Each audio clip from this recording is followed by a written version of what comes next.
আসসালামু আলাইকুম বন্ধুরা, এই সেই কোটি টাকার মসজিদ হচ্ছে পাশে ইউআইইউ ইউনিভার্সিটির পাশে।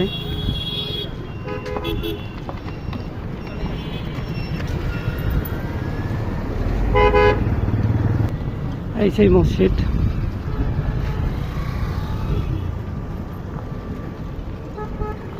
আসলে যে ইউআইইউ ইউনিভার্সিটির পাশেই মসজিদটা। আসলে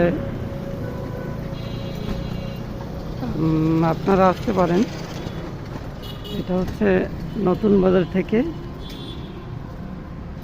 সাতারকুলে আসতে হবে। আর কেউ আসতে চাইলে আসতে পারেন। ছুটির দিনে খুব সুন্দর একটা মসজিদ, দেখেন, অসাধারণ একটা মসজিদ।